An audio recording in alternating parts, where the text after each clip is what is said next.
Okay, son, I need to think about this a lot, Michael said, his voice steady but edged with concern. I need to think this through, really think it through. I'll make some calls and see what I can do. In the meantime, you stay put. I don't want you going back until we've figured this out. His son nodded. Got it, Dad. Take your time. Honestly, I don't plan on going back anytime soon. I need at least a month to clear my head.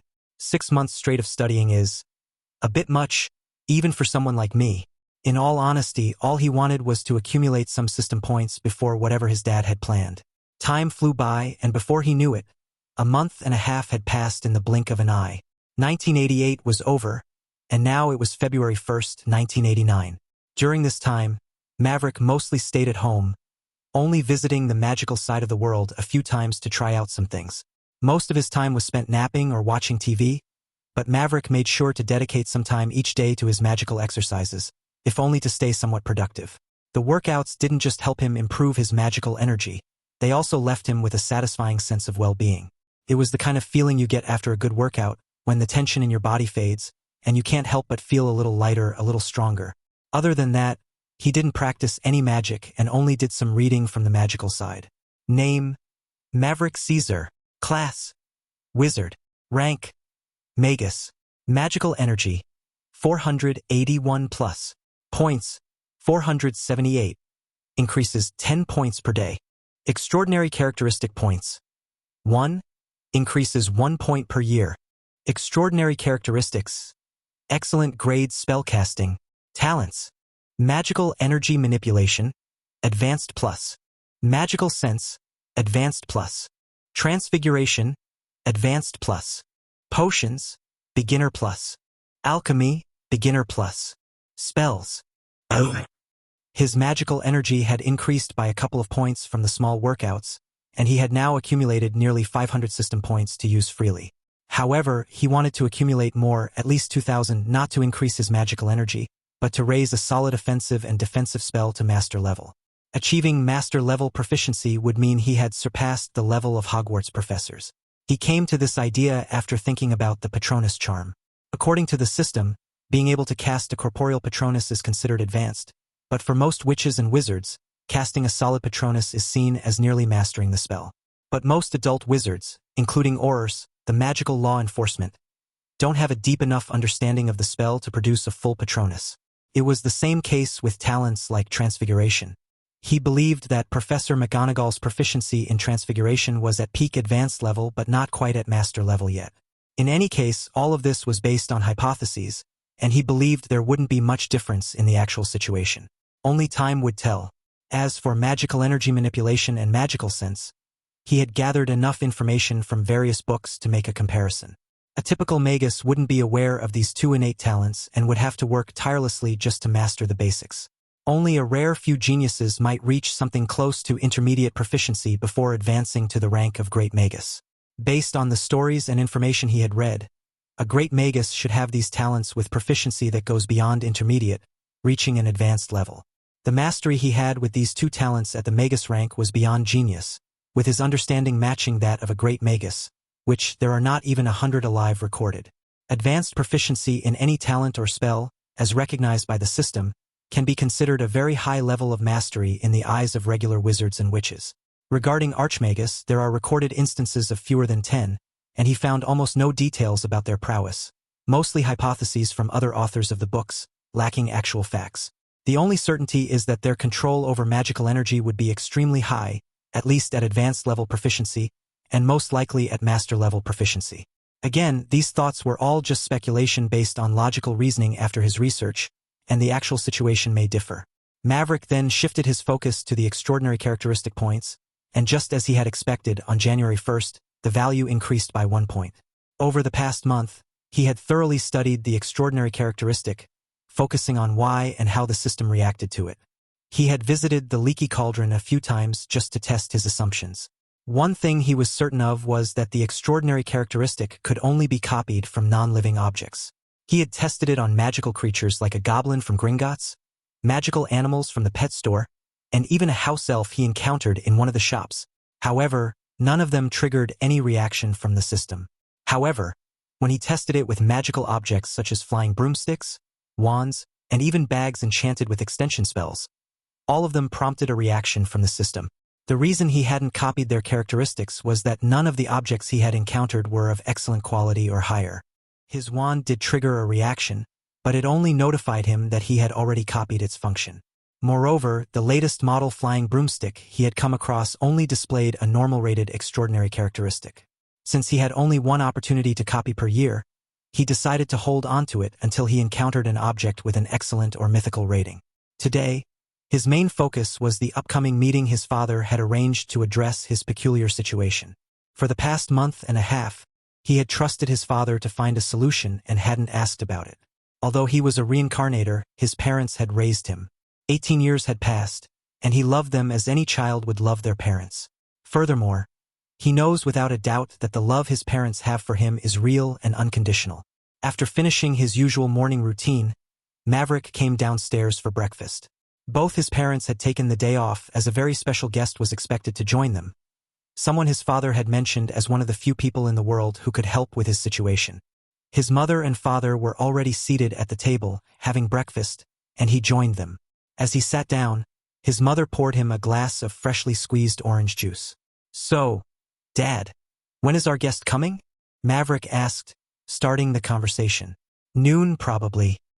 He said he'd be here today," his father replied, taking a bite of bread. "Is he a magical person? Someone from the government?" His mother inquired. "Yes and no. He's magical, all right, but not from the UK. In fact, you both have already met him several times, actually." Both Maverick and his mother paused at his father's response, now pondering who the guest could be. If he was magical and they had already met him, it meant this person was likely someone his father had encountered through work.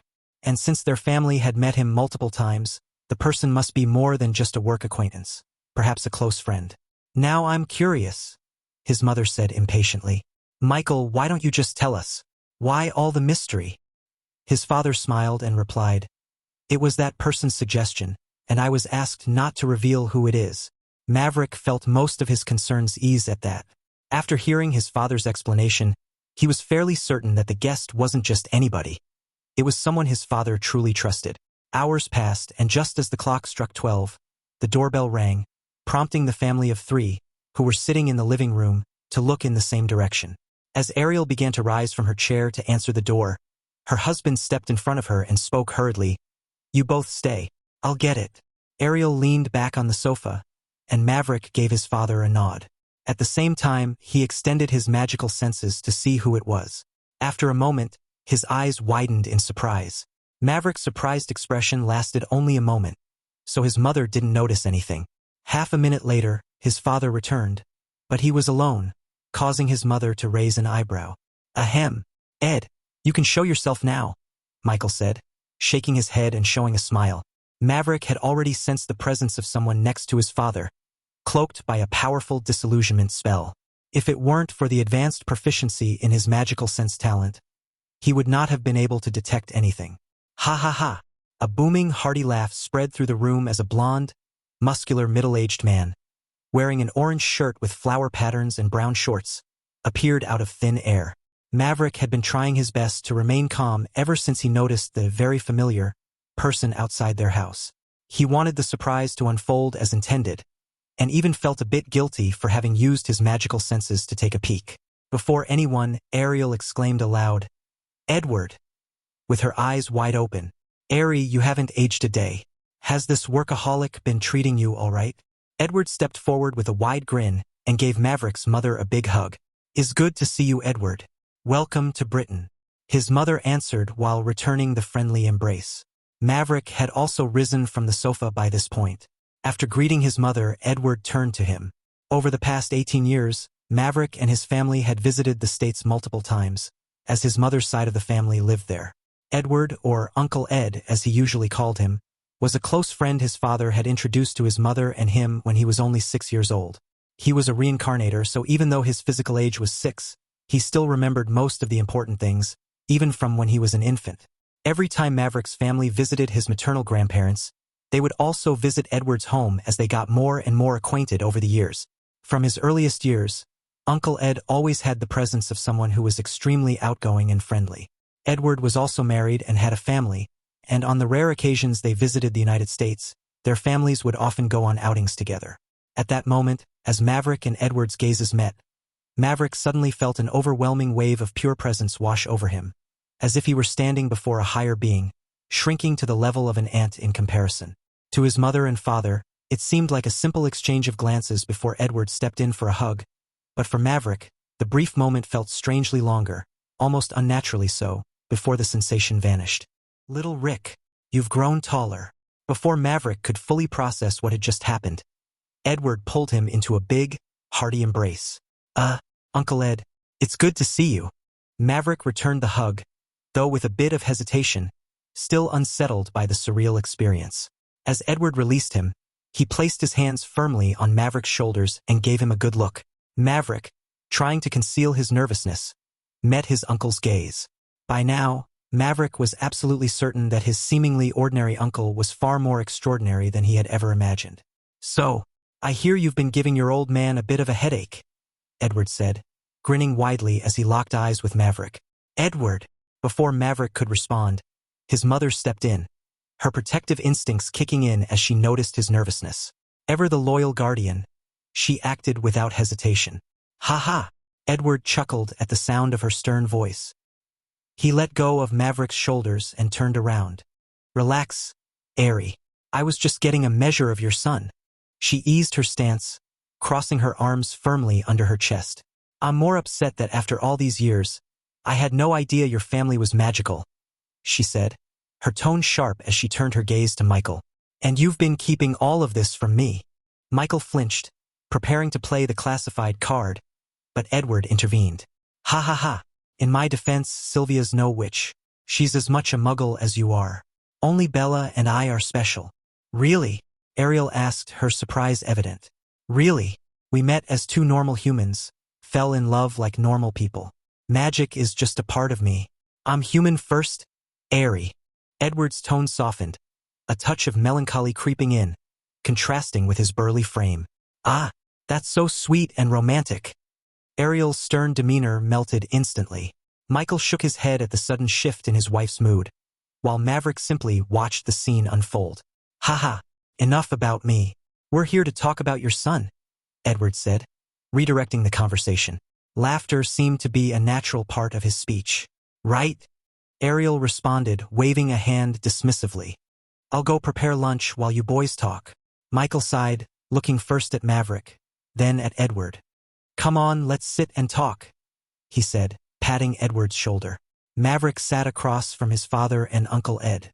"So, kid, your father told me quite an interesting story. If I didn't know you, I'd have trouble believing what he said." Edward began, looking directly at Maverick. Maverick scratched his head in surrender, unsure how to respond. He had nothing more to add to the story and certainly didn't want to fabricate anything in front of this man, who seemed unfathomable to him. He decided to stick to what he had already said and answer only what was necessary. "Before we get started," Edward raised his hand, and an exquisite, metallic-looking wand appeared in his grip. Makita's Raviel. A blue circle of light formed at the tip of the wand, expanding to envelop Maverick before either Michael or Maverick could react. "Ed, calm down, Mike. I'm just running a test on your son." Maverick wanted to resist, but he felt utterly powerless. His advanced proficiency in magical energy manipulation had no effect. He was certain Edward had done something to immobilize him effortlessly while casting a spell Maverick had never heard of. Even though he was frozen, Maverick's face remained calm, masking the helplessness he felt. His father, seeing no visible distress, stayed silent. The blue energy circled around Maverick several times before it dissipated. As it faded, Maverick finally regained control of his body and magic, but he forced himself to stay composed. Edward hummed thoughtfully. "Is everything all right, Ed?" Michael asked nervously. Maverick was even more anxious. He had too many secrets, and Edward's mysterious scan worried him. What if he discovered something? No, everything's fine. Your boy is in perfect condition," Edward said, though his tone seemed slightly questioning. Michael sighed in relief. He hadn't asked Edward to scan his son, but hearing that nothing was wrong was a relief. "The spell I used is a highly advanced X-grade detection spell. It checks for black magic, magical artifacts, rituals, and even the soul. Maverick's eyes widened. He had never heard of such a spell, and the mention of the soul made him extremely uneasy. After all, he wasn't originally from this world, and he didn't know what that meant for a reincarnator like himself. Had he taken over the original Maverick soul, or was he Maverick from the start? Fortunately, Edward's next words gave him the biggest sigh of relief he'd ever felt. I'm certain he hasn't performed any rituals, carries no magical items other than his wand and some bags, hasn't dabbled in black magic, and his soul is perfectly normal. So? Michael turned to Edward, impatient for more answers. So? Edward repeated, stroking his chin thoughtfully before continuing. Well, that means your son is an anomaly, a good anomaly. To put it simply, either young Rick here is something that's happened before but was never recorded, or this is the first time in history someone like him has appeared. Someone like me? Maverick couldn't help but ask, and his father mirrored the question with a curious expression. Yes, kid. Your father already told me your story about awakening your magic last year. I know this for a fact because when we met 2 years ago in the US, you had no magic in you at all. Referencing the recorded history of magic and from my personal experience, I've never come across a witch or wizard experiencing their first magical outburst after the age of 11. That's the first point. The second point may not sound as remarkable, but at 18, you're already a magus. Sure, there are geniuses who reach this rank before 20, but no one does it as quickly as you have. 6 months from novice to magus is unheard of. Third is your control over mana, or, as you English call it, magical energy. Maverick looked surprised, and Edward noticed keenly. Ha! You didn't think that little trick went unnoticed, did you, boy? Edward chuckled condescendingly. I sensed your probe the moment you released it, but that's not what really surprised me. It was your control over it. Even for me, back when I was at the Marquis level, sorry, you Brits call it Great Magus, it took over a decade to reach that level of mastery over my mana. Wait, uncle. You spoke in past tense. Does that mean? Maverick asked, his heart racing, surprise clear on his face. Edward tilted his head thoughtfully before realizing. Ha ha ha ha, that's right. I haven't formally introduced myself, have I? Well, son, your Uncle Ed is actually His father interjected, realizing he hadn't revealed who Edward really was, only to be cut off by Edward himself. Mike, why do I need you to introduce me when I'm right here? Edward groaned, complaining before refocusing on Maverick, who was now looking at him with wide eyes, as if he'd just gotten his favorite toy. Edward's boastful grin grew even more.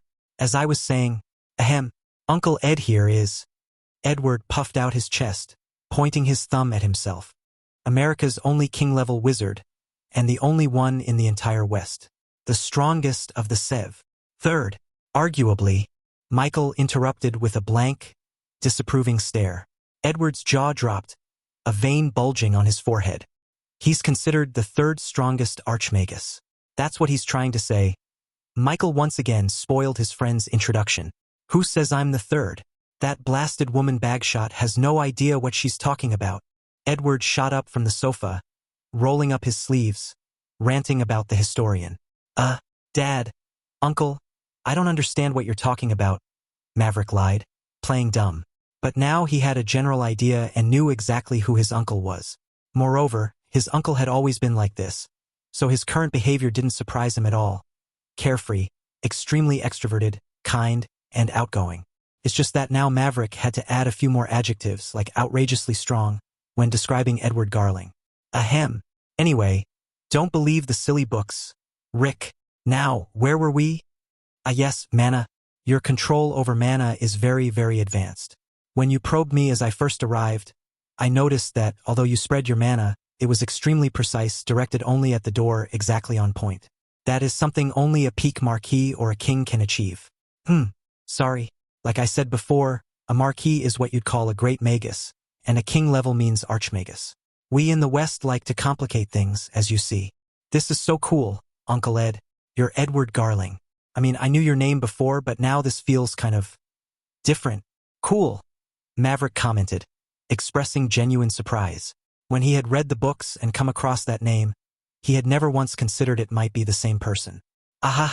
Yes, well, let's continue. Now, I've mentioned 3 things that make you different from other wizards. But there's one last thing I can't confirm without running a test myself. Edward glanced from Maverick to Michael, then back at Maverick. But before that, let's talk about your situation. At Edward's words, both Maverick and his father nodded solemnly, giving their full attention. Getting you a wizarding identity is simple for me. But obviously, that's not exactly what you want, right? He asked the father and son, to which they both nodded. Here's what I have in mind. I'll take your son with me to America, where he'll study with me for a while. He'll then take the OWL and NEWT exams at Ilvermorny School. It's nothing new to them. Unlike the old bastard school at Scotland, Ilvermorny allow witches and wizards to take exams at their school, even if they've been homeschooled. The problem might arise if someone decides to dig into your past. The 7 identical books of acceptance, held by the 7 major schools worldwide, keep records of every witch and wizard's magical awakening. Edward paused after a brief summary of Maverick's situation. Michael nodded, already familiar with the information, while Maverick looked puzzled. He was surprised yet again, as this was something different from J.K. Rowling's Harry Potter universe. The Book of Acceptance is an ingenious piece of alchemical equipment. Only 7 were ever created. After World War II, the International Confederation of Wizards made agreements with the Muggle governments, which required certain changes. One such agreement was to provide records of witches and wizards born outside of noble wizarding families to Muggle authorities. It sounds simple but isn't easy to execute. A few years later, Nicholas Flamel came up with a solution. He studied the original Book of Acceptance at Hogwarts, as its principles aligned with what they wanted to achieve. So, after lengthy negotiations, the old fool Dumbledore allowed Flamel to study and make changes to the book. It has very straightforward principles. The Book of Acceptance, or Book of Admittance as it's also known, is a magical book used at Hogwarts to record the names of magical children. It was created by the school's founders with precise functions, nothing more, nothing less. It records the names and ages of children under 11 in Europe and nearby regions who experienced their first magical outburst. It served a purpose during the founders' time, helping them find magical children who needed guidance during that dark period in history when our kind were being hunted. Flamel analyzed and then modified it. He created 6 other books with the same functions, each covering a different region of the world. These 7 identical books are now spread worldwide, their range nearly covering the entire planet. Each book records the names of magical children who experience their awakening in its designated area. The names are then sent to the magical authorities within each region to filter out children born into ancient wizarding families. The final list is then shared with the Muggle governments. Edward paused briefly before leaning back on the sofa. Now, the advantage you have is that none of the books will have a record of your name. Flamel never altered the function that records only children under 11, Edward explained. And the bad news? Michael asked. Bad news? Oh, there's no bad news. I'll simply add Rick's name manually to Ilvermorny's book, which covers North and South America. Even though these are powerful alchemical creations, they can't cover the entire Earth 100%. Sometimes, if a magical outburst isn't powerful enough, the books miss it. One of Flamel's modifications allows witches and wizards to be manually registered regardless of age, for cases where a magical awakening might have been overlooked. Principal Fontaine is a good friend of mine, and I'll slip your name in, backdated to a time when you were in America with us as a child. To get you to sit for the OWLs and NEWTs, I'll say you're my personal student and have been attending Muggle schools while studying under me. That should clear up most doubts. Maverick and his father sat quietly, contemplating the plan. They both agreed it was well thought out. Ed, if word gets out that you've taken on a student, it'll draw a lot of attention to Maverick, Michael said, his voice laced with concern. Attention? Ha! Let them try. Edward responded fearlessly, but after giving it some thought, he calmed down. I won't make it public, and I'll ask Fontaine to keep it quiet as well. Yeah, I think that's a good idea, Michael agreed, and Maverick nodded too. Well, little Rick, as I mentioned before, I'd like to run a little test. Edward addressed Maverick. Is it a detection spell test like the one you did before? Maverick asked nervously. No. And what's with that look? Edward asked, squinting. Maverick scratched his head to hide his nerves under a mask of embarrassment. He was indeed uneasy, remembering how helpless he had felt when Edward had cast the spell on him. Fortunately, Edward didn't linger on the memory. Your dad tells me you covered almost all the spells taught at Hogwarts in just 6 months. That's a big claim. Maverick relaxed. As long as it didn't involve strange spells being cast on him, he felt more at ease. Not to brag, but it's true, Uncle, Maverick replied. a hint of pride in his voice. Edward stood up from the couch and addressed Michael first. I'll take him somewhere and be back in an hour. I just want to see your son's genius firsthand. Then he looked at Maverick. Michael hesitated, but after a moment, he nodded. All right, just make sure to return soon. Ariel would be upset if you both missed lunch. Edward nodded, then turned to Maverick. Come on, kid. Take my hand. Maverick had a good idea of what his uncle intended to do. In fact, he was a bit excited. Relax. I'm about to apparate us. You know about it? Edward explained briefly. I read about it but have never seen it done. The actual magic wasn't in the books. Of course it's not, Edward scoffed. All right, brace yourself. Located 183 miles west-northwest of Nunivak Island, St. Matthew Island is a remote, uninhabited island in the Bering Sea, Alaska, under the administration of the United States. Two figures suddenly appeared in a grassy area a few miles from the coast. Although the landscape was green with grass, the temperature hovered just a few degrees above freezing. Cough, cough, cough. Maverick couldn't help but cough, overwhelmed by the unpleasant sensation he'd just experienced. He had read about apparition and its side effects, but feeling it firsthand was, without a doubt, one of the most unpleasant experiences he had ever had. But within moments, he managed to pull himself together and look around at where his uncle had brought him. Where are we? He couldn't help but ask. Not bad. Most people would spill their guts after experiencing apparition for the first time, Edward remarked, impressed by Maverick's toughness. We're in a place very far from any prying eyes. But just in case, Edward said, his eyes widening and glowing gold. Maverick felt a wave, no, a tsunami, of energy surge through him. Even if only for a moment, the intensity reminded him that the man in front of him was one of the most powerful individuals in the world. Good.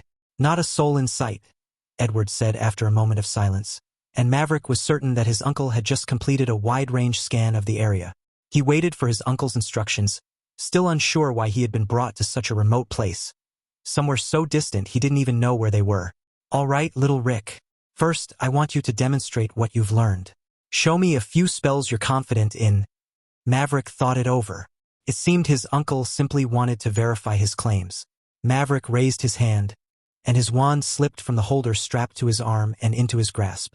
He didn't hesitate or overthink. The list of spells was already in front, displayed by the system. Just as he prepared to begin, Edward called out, You can start with some offensive ones. Direct them at me. Maverick paused, then nodded. He wasn't worried. He knew his uncle would be unharmed. He began with an exploding charm. Bombarda! The spell shot forward and hit something. The ground in front of his uncle scattered dirt, creating a small cloud of dust. Edward stood relaxed, hands tucked into his pockets, his thick, wavy golden hair fluttering like a majestic lion's mane. To Maverick's astonishment, his uncle did not cast any defensive spells. He blocked it effortlessly with raw energy alone. Flipendo! He followed up with a knockback jinx, but the result was the same. Incendio! Defindo! Bombarda Maxima!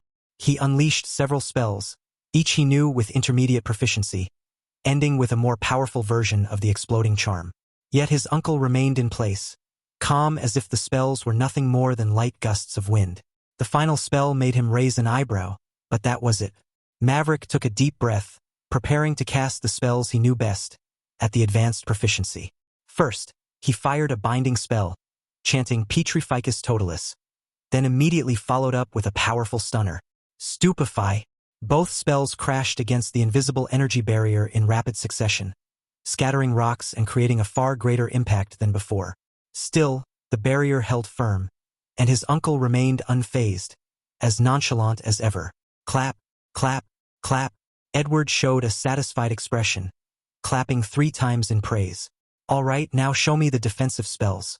I'll attack and you defend. Maverick was speechless, hoping his uncle was only joking. But seeing Maverick's face, Edward only grinned and added, Don't worry. I know how to measure my own strength. But don't slack off. You did make a bold claim. Maverick didn't get a chance to respond. He saw his lion-like uncle withdraw one hand from his pocket and point a finger at him. Protego! A transparent, spherical shield formed around him as Maverick prepared for the impact. But nothing happened. Edward simply stood there, pointing. A very solid shield charm. Impressive. he commented before a ball of energy formed at the tip of his finger and shot toward Maverick. Boom! Maverick's shield charm held strong, scattering dust and soil in a half-circle away from him. A spell? No. The force was definitely at the level of my strongest defensive spells, Maverick analyzed, feeling a weight from the feedback of the impact. Truly, very impressive, little Rick. Now try holding on as long as you can, Edward said, launching more energy beam-like things at him in quick succession. Uncle, why? Bang, bang, bang, bang. After the fourth hit, Maverick felt heavy and fatigued. His shield was still intact, but each impact seemed to reverberate through his body, as though gravity intensified with each strike before releasing again. He looked visibly drained, panting, with beads of sweat forming on his forehead. Edward halted his onslaught and took a good look at Maverick. Tell me, little Rick, what do you lack at this moment? His uncle asked a strange question. He made the shield charm disappear and gave it some thought. Some of my hypotheses may need further analysis, he pondered. Stamina? Or magical energy? He replied after careful consideration. Edward nodded. Yes, your understanding of some of the spells you demonstrated has clearly reached a profound level, but you lack the fuel to back it up. I can say with certainty that your shield charm is at a very high level, even compared to some veteran wizards I know. However, what you lack compared to them is power and stamina. Maverick listened carefully, comparing Edward's words with the theories he had already formed. What his uncle explained was something he had suspected, and now it was confirmed. Still, he wasn't worried or discouraged. With time on his side, he knew he would only grow stronger. Uncle, I've only been a wizard for less than a year, and you're comparing me to seasoned great magus. Edward blinked, realizing his oversight. Haha, that's true. I was only trying to teach you a lesson and make sure you don't become too proud, he explained, trying to hide a hint of embarrassment. He had indeed overlooked that point after witnessing Maverick's deep understanding of spells. Edward stood with a hand on his chin, seemingly deep in thought. Right? Show me your Patronus, he said suddenly. Maverick nodded and flipped his wand, chanting, Expecto Patronum. A raven made of white, foggy energy took shape in front of him, flapping its wings before slowly landing on his shoulder. Incredible, Edward exclaimed. A very solid Patronus. All right, the first half of my test is done, and you've passed with high marks, Edward said, walking toward Maverick. He placed a hand on Maverick's shoulder, and Maverick felt a rush of energy pour into him, like the refreshing sensation of cold water after a long run. Edward maintained the connection for a few seconds before stopping. Then he snapped his fingers, and the scattered ground, soil, and debris began to move as if time were reversing, returning to the way it looked before they started firing spells. Maverick observed everything, feeling his fatigue nearly vanish. The ease with which his uncle performed the revert spell indicated advanced or master-level proficiency. This time, he knew it was a spell and not just raw energy because 1, he knows the spell, and 2, there were no visible signs of magical energy being physically displayed. Are you good? Or do you want to go back? Edward asked, his wand appearing in his grip. No, uncle. Let's continue, Maverick responded. He was genuinely enjoying himself. It was the first time in the last 6 months that he had used spells without any worry, and the feeling exhilarated him. Good.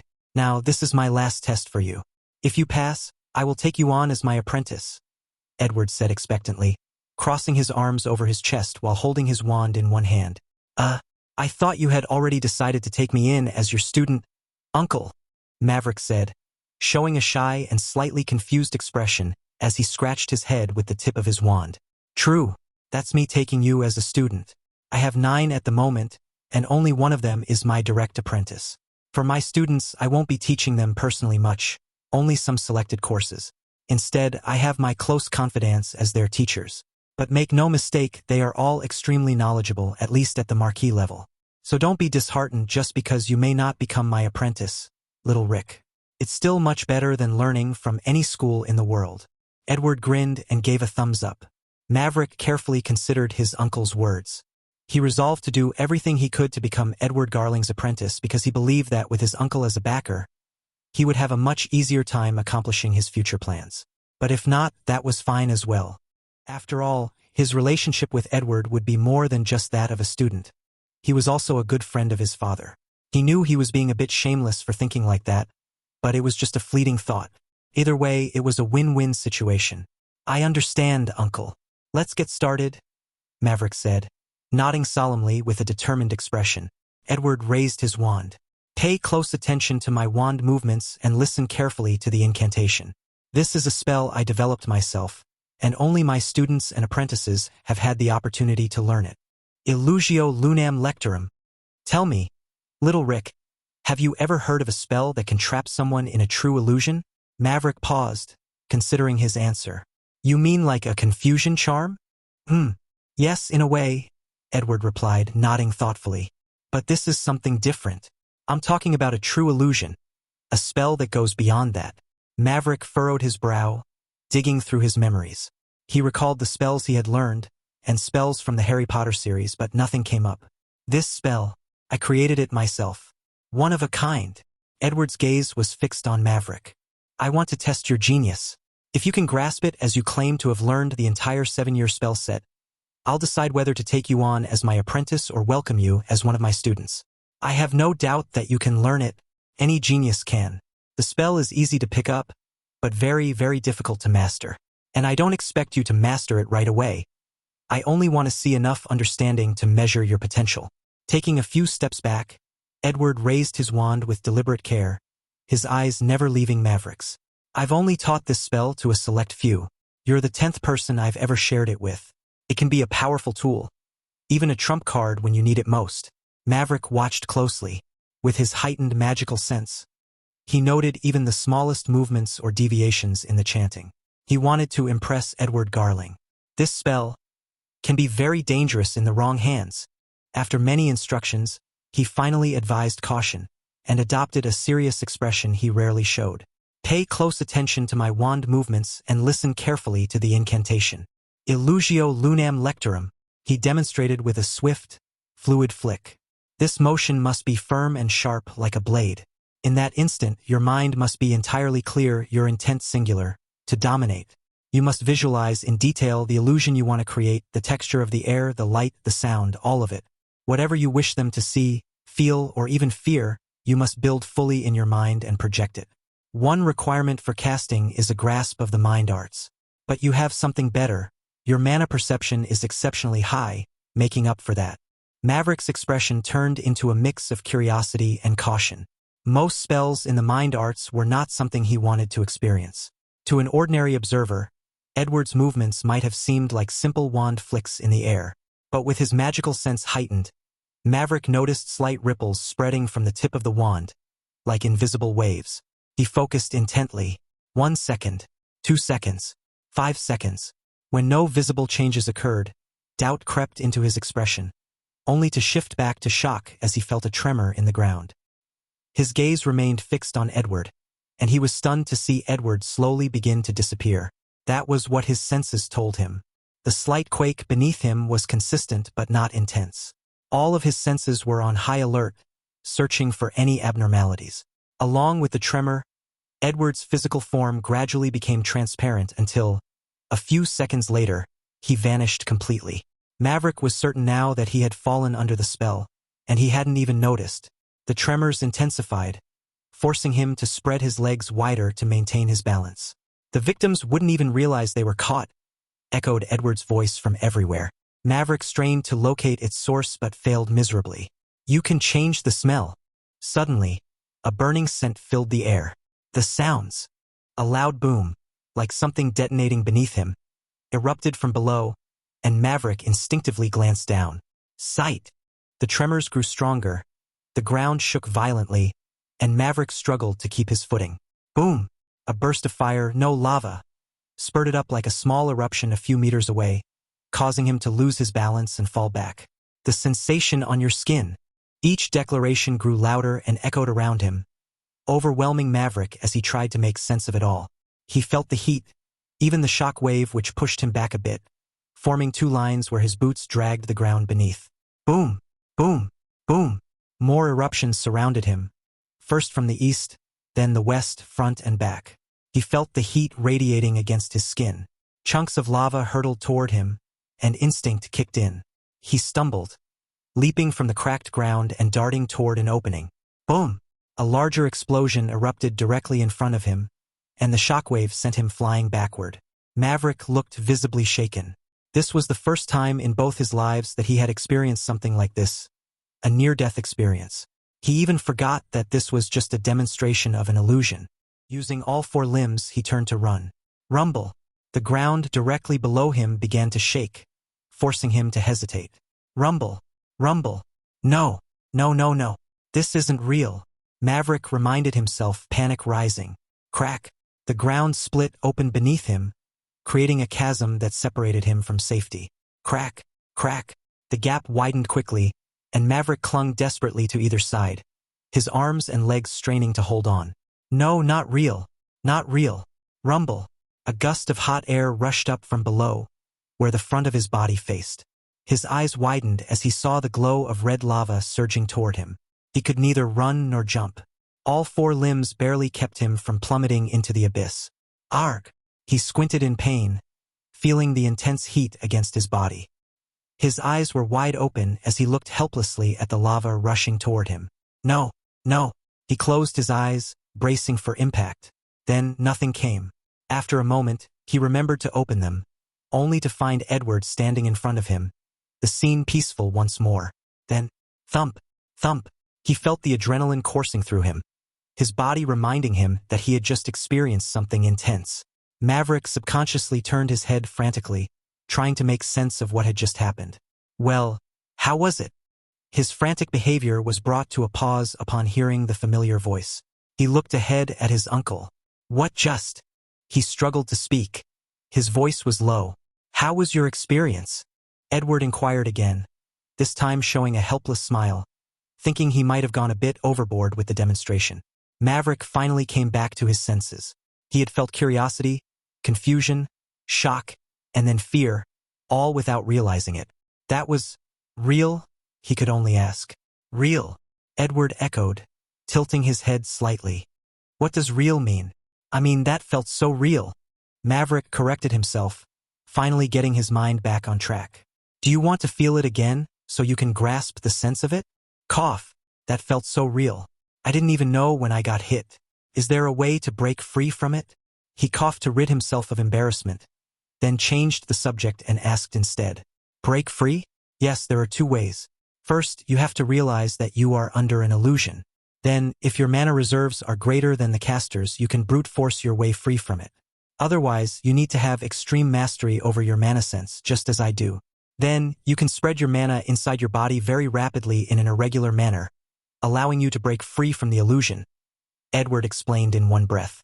Maverick stood speechless, listening to the explanation.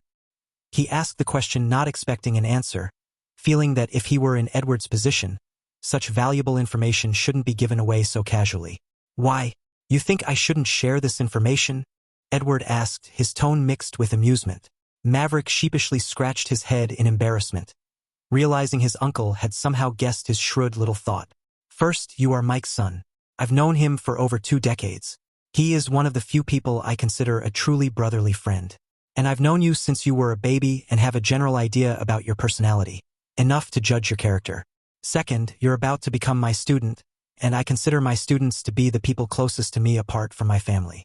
Third, I am Edward Garling, he explained, although the last part was more of a boast. Well, a very reasonable boast.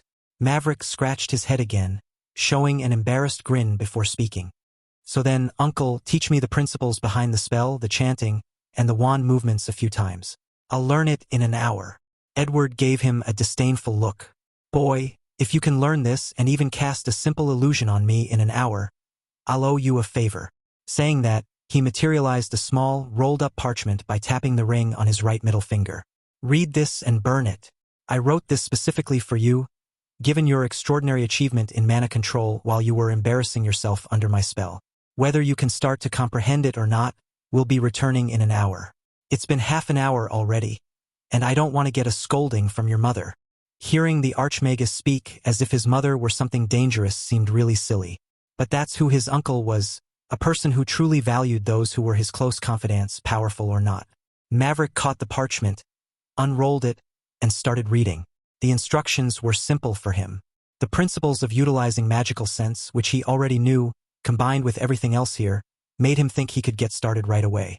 Maverick's attention was momentarily drawn to Edward, who suddenly conjured a chair, took out a bottle by tapping his ring, and sat down casually with a raised brow. "Go on. Give it your best," he said, easily opening the metal cap. Maverick shook his head, sat down on the grass, and returned to analyze the principles of his uncle's illusion spell. After reading back and forth a couple of times, he used Conferngo to burn the paper. He then stood up, took his wand from the wand holder, and closed his eyes. His memory went back to when his uncle cast the spell. The wand movements, the chanting, and the subtle cues he had picked up using his magical sense. Combining it with the notes on the spell's detailed principles, he raised his wand to give it his first try. Illugio lunam lectorum. With nearly the same swing, he attempted to cast the spell on his uncle, who was sitting on a conjured sofa, one foot over the other, elbow rested on one arm of the chair, sipping from his bottle and watching him intently. Nothing happened. Illugio lunam lectorum. Here's a hint, keep it simple. Make me think you're a rock or something? Edward remarked casually, causing Maverick to pause and think. After several seconds frozen in thought, Maverick's eyes gleamed as he tried again. Illugio lunam lectorum. Again, nothing happened. Half an hour later. The wind was calm, barely enough to make the grass flicker. Maverick stood in front of the casually seated Archmagus, eyes closed, wand in hand. According to Edward, this was an easy spell to start with, and after reading the principles, Maverick understood why. At a basic level of understanding, the spell functioned much like a typical confusion charm. Drawing from the notes and recalling Edward's movements when casting the spell, Maverick focused deeply as he made his umpteenth attempt. With a glimmer in his eyes, he opened them, and in perfect timing, his wand hand moved, executing the familiar swing. Illugio lunam lectorum. Nothing happened. Or rather, something did happen. The spell didn't cast correctly, nor did it reach the intended target, but Maverick's magical sense picked up a faint ripple, one that aligned with the notes, a ripple that would occur when magic attempted to find a target.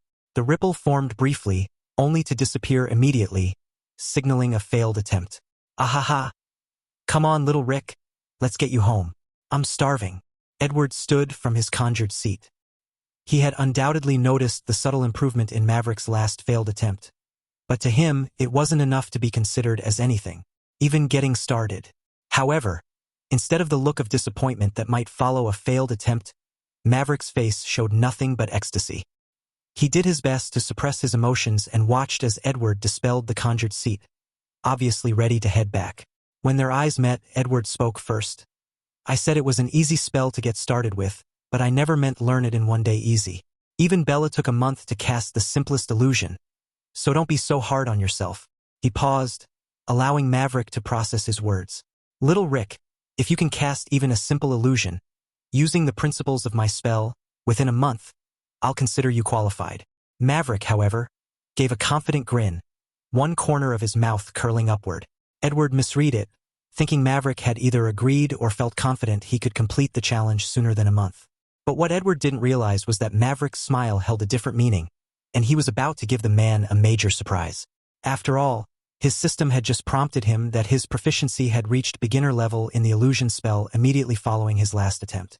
Illugio lunam lectorum, Beginner Plus. Maverick had his focus on the newest addition to his system panel. The spell, Illugio lunam lectorum, was listed under the spells, meaning he could increase its proficiency using system points. Without hesitation, he willed the plus sign, and the system displayed the expected notification. Spend 10 points to increase the proficiency of Illugio lunam lectorum to intermediate proficiency. Yes. No. Maverick chose yes, and a surge of information flooded his mind. It arrived as memories, as usual, giving him a deeper understanding of the principles and a stronger grasp on casting the new spell. Using the system took only a moment, and Edward still stood there, having just advised him to take it easy, challenging him to master the spell within a month. Uncle, you said you'd owe me a favor if I could cast even a simple illusion in an hour, right? Maverick reminded the Archmagus. Edward raised a brow, clearly amused but not taking him seriously. Sure, as long as it's nothing too shady. Maverick raised his wand, a confident grin on his face. I'm just a lowly magus, and you're the mighty golden lion of America. Even if I manage to pull this off, I doubt it'll fool you. Edward smirked at the audacious boy in front of him, still not expecting Maverick to understand the spell's full power. "All right, kid. I'll lower my mana perception to the level of a typical magus," Edward said, making the adjustment with a wave of his hand. He didn't know why, but he decided to humor Maverick. Maverick looked him straight in the eye. He trusted his uncle's word and knew he wouldn't lie. Illugio lunam lectorum. Maverick's incantation was smooth, his wand movements precise. A ripple spread out in a half-circle, passing Edward. Since Edward had dulled his perception, he didn't notice anything at first, though he was quietly impressed with Maverick's improvements in chanting and technique.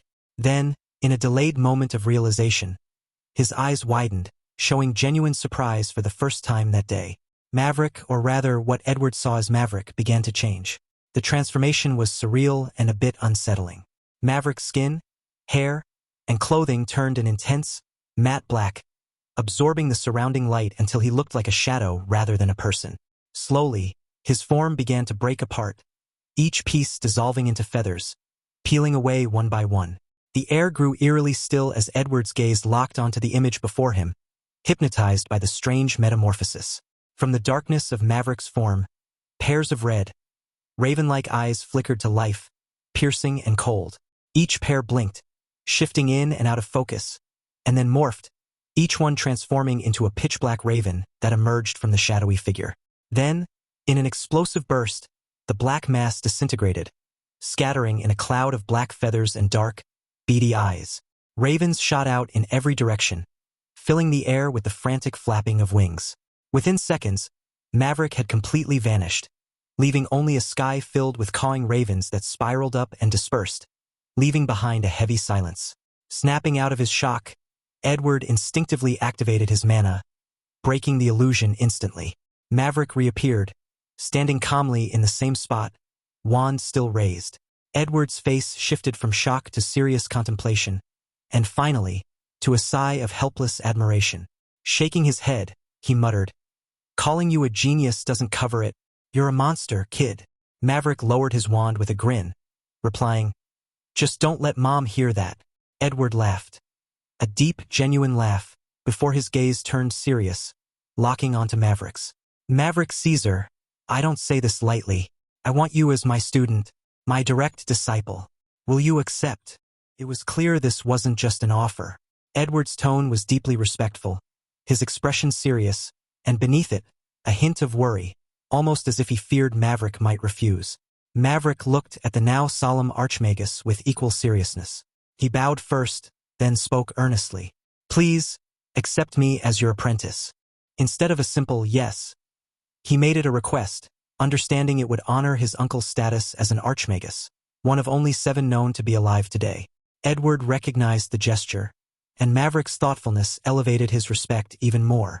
He extended his hand, prompting Maverick to stand straight. "I accept. From today on, along with my daughter Isabella Garling, you will be my second apprentice." This rare ceremony was conducted in one of the most remote places on Earth, with only the 2 parties involved as witnesses. They exchanged genuine smiles. A teacher to a student and a student to a teacher. "Let's go.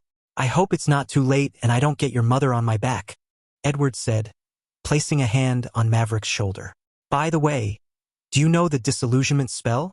Edward asked. In response, Maverick simply flicked his wand and cast the spell silently. "Impressive.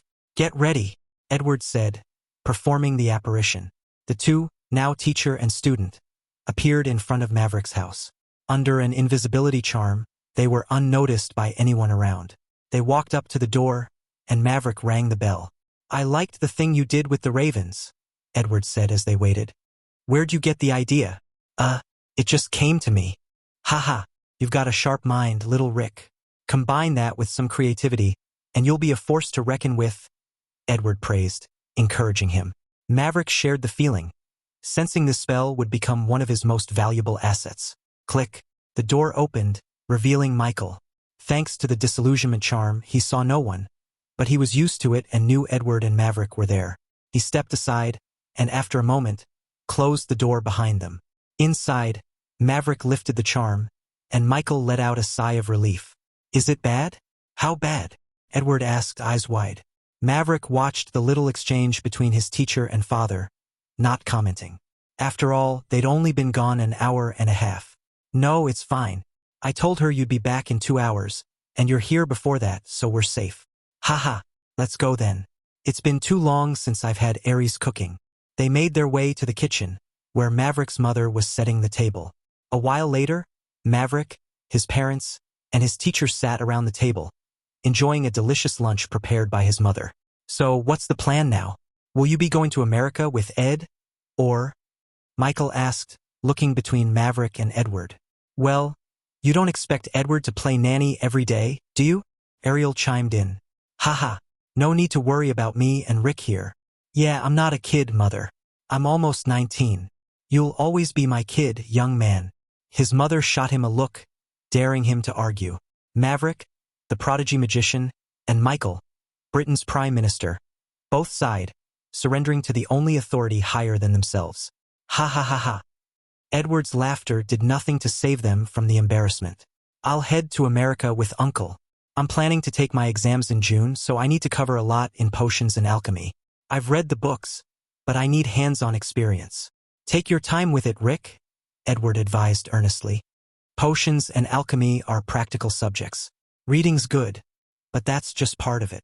He's right, Maverick, his mother agreed. I don't know anything about potions or alchemy, but they sound tough. Your uncle knows best, so don't rush. His father nodded along. Maverick sighed. There was no way he could explain his system, so he'd have to keep coming up with excuses. Both potions and alchemy were currently at a beginner level, listed as talents in his system. Maverick planned to bring both up to intermediate before heading to America. Pretending not to know much about potions and alchemy would be more hassle than it was worth, so Maverick decided to genuinely study both subjects and see if he could reach advanced proficiency on his own. If he didn't make enough progress by exam time, he'd then use system points to boost his proficiency for a better score. Of course, he wasn't aiming for a perfect score, even if he believed it would be possible with advanced proficiency. Instead, he planned to achieve a score that was considered excellent, just below the level of an outstanding genius. After all, standing out as an all-around prodigy would only draw too much attention, something he wanted to avoid. For now, he didn't intend to go beyond advanced in either subject. The points cost was too high, and he needed to prioritize his overall strength first. He quickly thought through his plan, then refocused on the conversation. He needed to take the exam this year because he wanted to travel, lay the groundwork for his future, and get back before the events of the Harry Potter storyline began. By then, he'd be ready to apply for a teaching position at Hogwarts. First, he had to get his teacher on board. An idea popped into his head, and he shot his teacher a sly look, a smirk playing at the corners of his mouth. Hey, teacher, what do you think about making another bet? Edward felt a wave of unease wash over him. He recognized that look and the confidence behind it.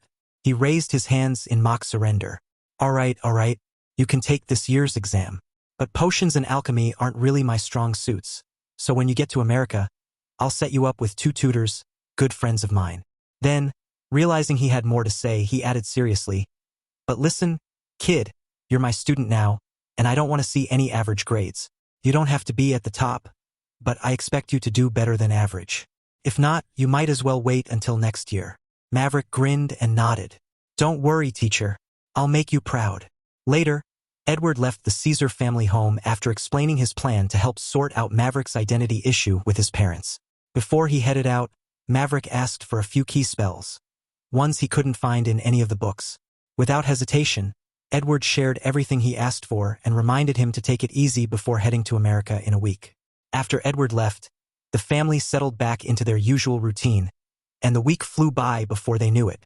Today, Maverick woke up, finished his morning routine, and headed downstairs. His parents had taken the morning off from work to say goodbye before his trip abroad. Over the past week, Maverick practiced the few spells he had learned from his teacher.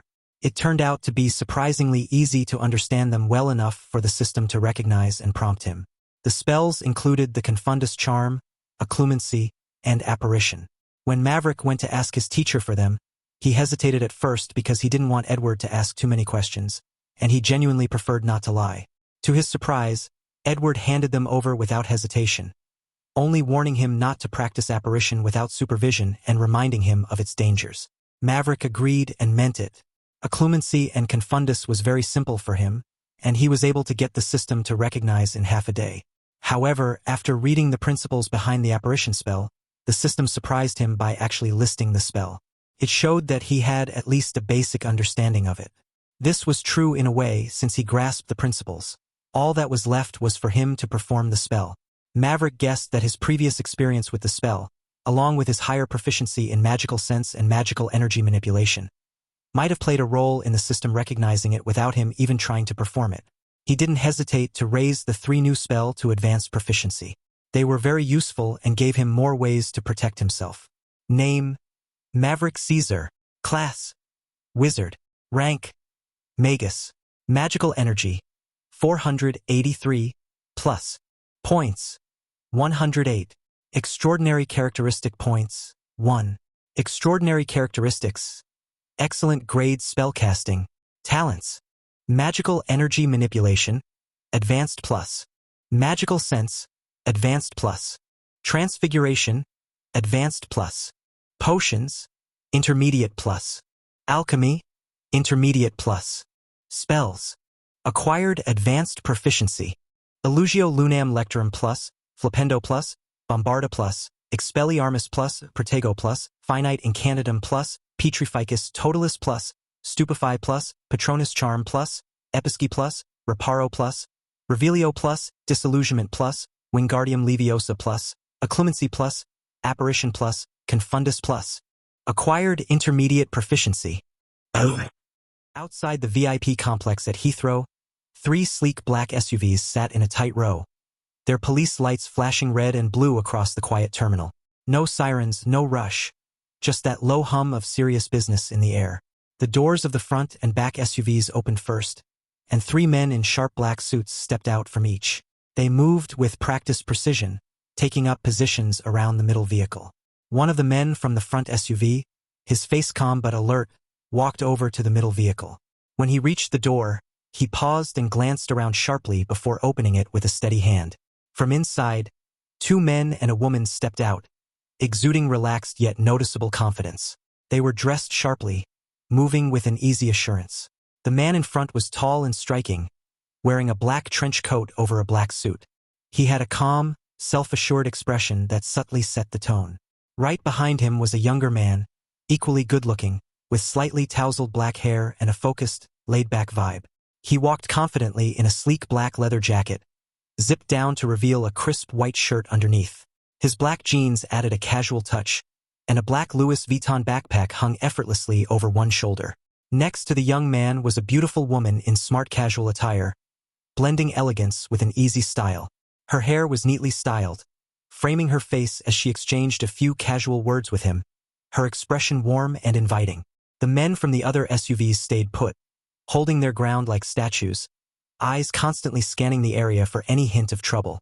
They didn't miss a beat, covering every possible angle as the 3 made their way toward the gate. Waiting for them near the entrance were 2 men in formal attire. One had a uniform loaded with more badges than anyone could count, clearly someone high-ranking. The other, in a sharp blue suit, stepped forward with a respectful nod. "Good evening, Prime Minister Caesar." "Ma'am." "Sir," he greeted smoothly, offering his hand to Michael at the front. Now, Maverick had tried to keep this visit under wraps, planning to go solo to avoid all the fuss. But with a dad in high places, there was no way he was slipping in without some form of an entourage. His parents, Michael and Ariel, had insisted on coming, though they'd managed to keep the scene surprisingly quiet. No flashing cameras, no crowd, just essential personnel and a tight security team, bare minimum, as low-key as a prime minister's family arrival could get. Escorted through a series of doors, the family of 3 found themselves in a private lounge, decked out with plush furniture, bright lighting, and a massive glass window overlooking the busy runway, where planes taxied like giants in slow motion. A spread of refreshments was already laid out, waiting for them, and the staff discreetly slipped out, and the family was left alone for some privacy. "Make sure to call us as soon as you get to Edward's place. All right?" Ariel said, her voice carrying that unmistakable hint of mom worry. "His family should be there to pick you up." Maverick chuckled, giving her a reassuring smile. "Mom, I promise. I'll call. And it's not like I'm vanishing off the face of the earth. Uncle said he'd get our place registered in the Flu network, so I can pop by whenever." Michael stepped closer, putting a firm hand on Maverick's shoulder, his expression serious but warm. "Just keep your head straight, yeah? Good luck with everything. And don't hesitate to call if you need anything. And please visit your grandparents, Ariel added, her voice softening. I haven't even told them you're moving to America for school. This all happened so fast. Maverick grinned, squeezing her hand. I'll see them, Mom, promise. And don't worry. I've got the cover story all set. He paused, looking between them with determination. I'll be okay. You both taught me well. The three of them kept chatting as boarding time crept closer. His parents were dishing out their usual mix of advice and little reminders. And even though he felt a bit overwhelmed, Maverick couldn't help but appreciate every word. Finally, when two airport staff came to escort him to the gate, Maverick gave each of them a tight hug. I'll be fine, really. I'll call you as soon as I'm settled, he promised one last time. Maverick had planned to fly business class, but, of course, his mom had gone and upgraded him to first. No complaints here, though. A few hours later, he was high above the Atlantic, comfortably nestled in his seat, with London disappearing behind him and New York City up ahead. The flight was smooth, taking off from London at 4 p.m. and landing at JFK around 8 p.m. local time. The airport was busy, but Maverick's VIP service got him through immigration like a breeze. By the time he was outside, his backpack slung over one shoulder and his suitcase in hand, it was barely 9 p.m., and Edward was already there waiting. They hopped into the car, and soon, they were cruising toward Manhattan Beach. Maverick could feel a mix of excitement and nerves brewing. New country, new school, new life. Edward seemed to pick up on his thoughts. I've already talked to Sylvia and Bella, he said, his voice steady and reassuring. They're in on everything, and help keep your story straight. Maverick nodded, grateful. He was lucky his dad was close friends with Edward.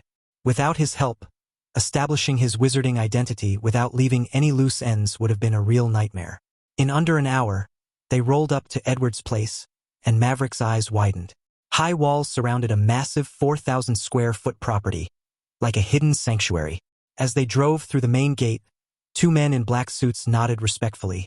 Security was clearly top-notch here. Inside, the green landscape stretched out around the house. Trees lined the lawn, and a wide, grassy yard made the place feel like a tucked-away paradise. Right in the middle stood a beautiful two-story house, nestled among all that green.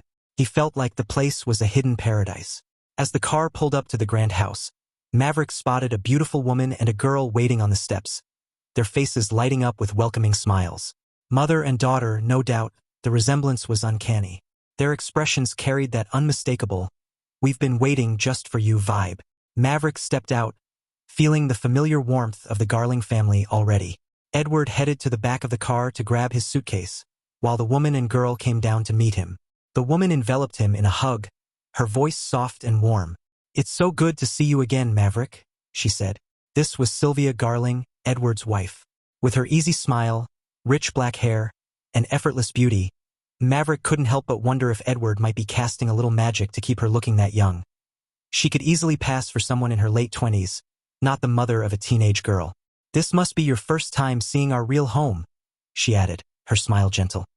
"Here, Edward and Bella can actually be themselves." Just then, the young girl spoke up, her voice filled with excitement. "Ricky!" she exclaimed, wrapping Maverick in a big hug. Maverick grinned, hugging her back, his heart warming at her excitement. "Good to see you, Aunt Sylvie," he said, nodding toward Sylvia first. Then, pulling away from the hug, he glanced at Isabella with a smirk. "And you too, Bella. Finally, I don't have to act like I don't have magic around you," Isabella said, rolling her eyes, almost making Maverick laugh. Maverick chuckled. "So, you were just pretending to be my friend all these years?" he teased, earning a playful jab. She was clearly relieved, finally free to be herself without the pretend-to-be-normal act. "Don't just stand there. Bring him inside already," Edward called out, flashing a grin as he hoisted Maverick's suitcase over his shoulder as if it weighed nothing. Maverick couldn't help but admire that. Other wizards would have just levitated the thing, but Edward seemed to enjoy doing things with good old-fashioned muscle, more like a warrior than a typical spellcaster. As soon as Maverick walked through the doors, he felt like he'd stepped into a whole new world. From the outside, the house looked spacious but modest, maybe 1,500 square feet. Inside, it had to be at least 3 times that size. The ceiling soared, with thick wooden beams crossed in intricate patterns, and massive crystal chandeliers cast a warm, soft light over everything. This was definitely an advanced traceless extension spell at work. The walls were adorned with tapestries showing scenes from old battles and grand feasts, colors still vivid as if they were woven yesterday. Heavy, velvet curtains framed the tall windows, adding a royal touch. Maverick couldn't help but stare. The living room was vast, with plush sofas arranged in a square around a polished wooden table. Straight ahead, towering bookshelves held rows upon rows of leather-bound tomes, each one brimming with history. 2 sweeping staircases flanked the room, their bronze railings gleaming softly. Stone steps that looked worn but perfectly clean led up to what must be even more wonders. Maverick looked to his right, spotting the dining room through a wide, arched doorway supported by stone pillars etched with symbols for luck and protection. To his left, a few more doors hinted at rooms he was curious to explore. He stood there, taking it all in, awestruck. This place wasn't just a home. It was like a palace, filled with centuries-old charm and a sense of deep history. Edward's family watched him, clearly enjoying his reaction. They'd probably seen it 100 times before, and yet, their faces were lit with anticipation. "So," Isabella prompted, her eyes sparkling. Her tone had a knowing ring, as if she was already sure of what he'd say. Edward and Sylvia leaned in a little, looking just as eager, waiting for Maverick's response. Maverick exhaled slowly, giving them a grin. "Wow, this place is insane. I mean, I've been to Buckingham Palace, but your home definitely holds its own. And honestly, feels a lot more welcoming here." Isabella's grin widened with pride. She elbowed her mom and whispered, "Told you he'd be blown away." Sylvia and Edward exchanged pleased looks, clearly delighted by his reaction. They led Maverick to his bedroom on the first floor. It was as luxurious as the rest of the house, and Maverick couldn't help but feel a little shy. His own family's place back home was impressive, sure, but they went for modern and sleek, not this kind of royal charm. The 4-poster bed had deep, velvet curtains, and the furniture looked like it belonged in a castle. From the plush carpet to the carved details on the wardrobe, everything was steeped in history. This kind of luxury was too overwhelming for him. Maverick couldn't help but grin, feeling a little out of place but excited all the same. After a nice, cold shower, Maverick joined the Garling family for dinner, feeling refreshed and ready. He had to admit this place was next level. The house was massive, practically screaming wizard wealth. Yet Sylvia had somehow managed to whip up dinner herself. Usually, influential wizarding families had house elves to handle these things, but he hadn't seen any signs of them so far, none of them bustling around. It was just Sylvia, rolling up her sleeves and going full chef mode. "Need a day to catch your breath, little Rick?" Edward asked, raising an eyebrow. Before Maverick could answer, Sylvia jumped in. "Of course he does. He's been traveling all day. Let him settle in first." Maverick smiled, grateful for her care, but he had no plans to play tourist. "I'm good, Aunt Sylvie. Slept most of the flight, and I'll be fresh tomorrow," he said kindly, offering her a reassuring smile. Then he glanced at Edward to make his determination clear. "Uncle, let's get started tomorrow." "Perfect," Edward replied, nodding approvingly. "We'll go to Ilvermorny first thing in the morning. I want to introduce you to the principal. It's important to make sure they know you, especially since you'll be taking your OWLs and newts there in June." Edward laid out the plan, and Maverick listened with total focus, nodding along. "Basically, as far as anyone else knows, you've been my student since you were 6. You've been doing magic homeschooling while also attending Muggle schools and then university. I made sure your name was entered into the Ilvermorny Book of Acceptance. Got it down in their records that you had your magical awakening at 6. I aligned the dates with when your family was in the States, so no one's going to raise an eyebrow." Edward paused for a moment, looking thoughtful. "If anyone asks about your background, the story will be that your family decided to stay under the radar. Under Article 7 of the Magical and Non-Magical Information Sharing Treaty, Muggle-born witches and wizards can keep their identities secret if they get consent from any of the 83 sacred magical families worldwide or from any of the 7 speakers, just like magical noble heirs. And you can use this same reason to explain why your name wasn't sent to the UK Muggle government." Maverick chuckled. "So when you took me in at 6, he added, fingers making air quotes, "we just kept it low-key? There's no need to tell anyone, Muggles or magical authorities." His voice held a blend of curiosity and amusement. "Exactly," Edward said, a sly smirk playing at his lips. As a speaker, I've got more pull with the International Confederation of Wizards, and even the World Security Council than any of those noble families. People see my name, and they'll take whatever's on the paperwork as gospel. Thank you, teacher, he said, showing gratitude. I won't let you down. Edward gave him a proud smile. I know you won't. Before things could get too serious, Isabella piped up, bouncing in her seat. Can I come too? I want to go. Edward gave her a look. Didn't you just take a week off school? That's because Maverick was coming. If he's going, I want to go, too. She shrugged. Edward sighed, explaining with a hint of fatherly patience. Maverick didn't come here to sightsee, you know. He's only going to school to introduce himself to the principal. After that, he'll be with his tutors at another place, off training or studying, and won't be home most of the day. Oh. Then I'll just cancel my break and go back. But you'll have to ask the principal to let me use the students' flu network to come back whenever I want. Isabella pouted. That's not really fair to the other students, Isabella, her mother interrupted. You can't use your father's connections to come and go from school whenever you want. But, Isabella began, ready to argue her case. It's fine, Edward said, holding up a hand to stop her. She's way ahead academically. Let her use the flu a few more times. But, no skipping classes, thrice a week tops, and just this term. Yes, Isabella beamed, hugging him tightly. Thanks, Dad. Maverick watched the exchange with amusement, thinking that Ilvermorny might have its perks when it came to rules, definitely not as uptight as Hogwarts. As far as he knew, Hogwarts didn't have any flu network set aside just for students, and popping home during weekends? Yeah, that was pretty much unheard of. Once you were at school, you were there until the holidays, like it or not.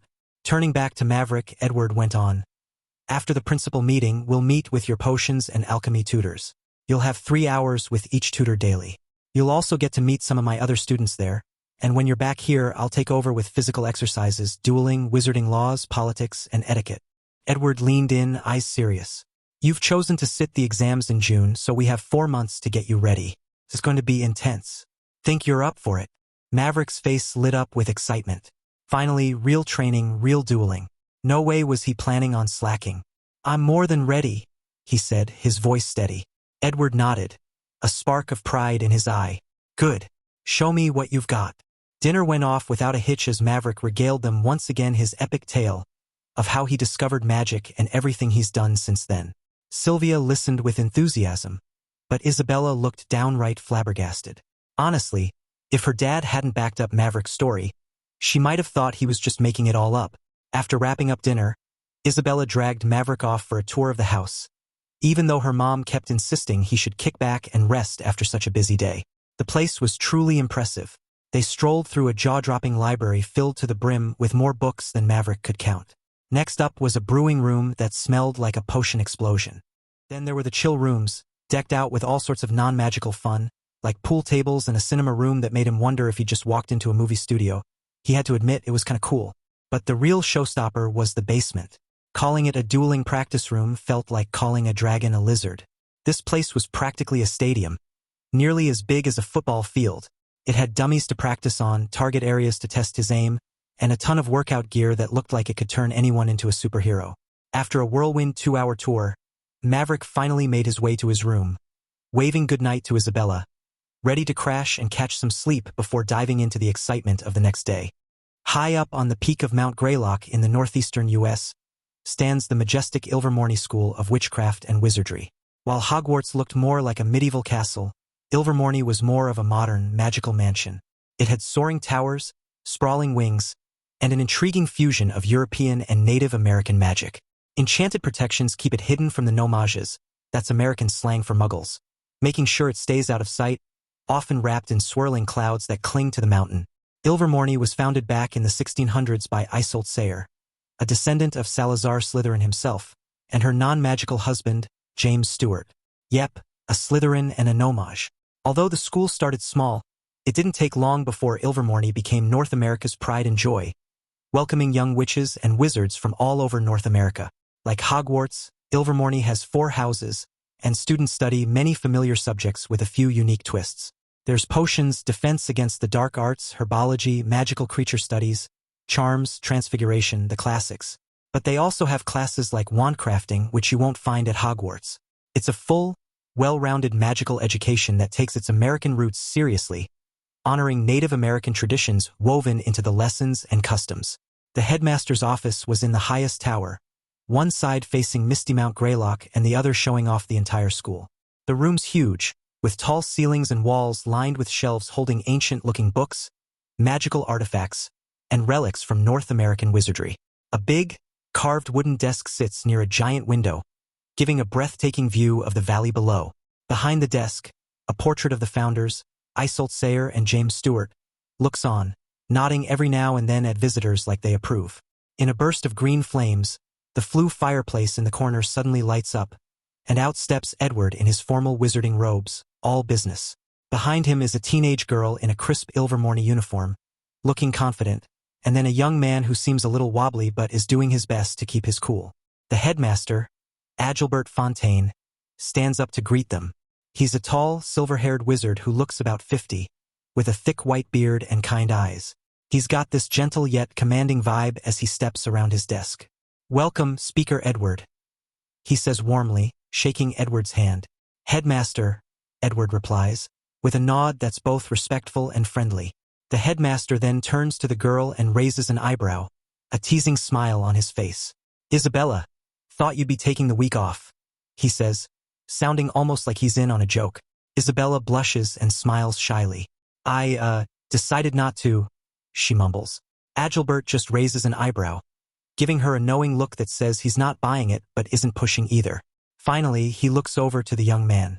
"And you must be Mr. Caesar," he says with keen interest visible on his face. "Speaker Edward's apprentice. Lucky you, getting him as a teacher. I hear you've even finished school with the Nomages. Quite impressive." Maverick, feeling the spotlight a bit too much, scratches his head, looking sheepish as he glances around the room, wide-eyed at everything, trying to not react to the BS story Edward crafted. He doesn't quite know what to say, and fortunately Edward clears his throat, bailing him out. "Thank you, sir." Maverick stammers quickly, trying to keep his cool. "All right, Bella, why don't you head back to class?" Edward said, giving his daughter a gentle look. She crossed her arms, pouting. "But why can't I stay?" Edward raised an eyebrow, trying not to laugh. "We're just gonna have a quick chat, and then Maverick and I have to head out to meet a few other folks," she huffed, kicking at the floor a bit. "Fine," Edward chuckled, patting her shoulder. "I'll catch up with you later, all right?" With a dramatic eye roll, Isabella finally turned, dragging her feet as she left. Yeah, later," she mumbled. As soon as Isabella left, Principal Fontaine motioned to the two chairs in front of his desk, and Edward and Maverick sat down. They got right into talking about Maverick. Well, mostly it was Edward and Fontaine doing the talking. Maverick sat back, trying to look calm, hoping he wouldn't have to answer any tricky questions. They covered a bit about Maverick's schooling so far, his plan to sit for exams at Ilvermorny, and the subjects he'd need to focus on. Thankfully, Fontaine kept it light, sticking to the basics of how the whole process would work instead of grilling Maverick on academic stuff.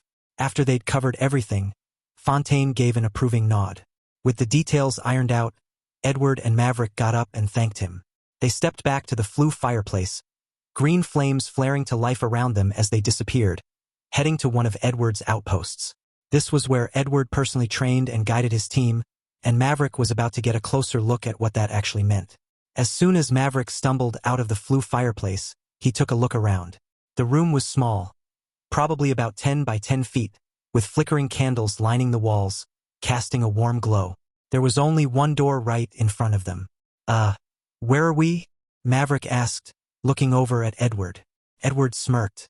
"Take a wild guess. Think back to what you said when you tossed in the flue powder." Maverick squinted, scratching his head.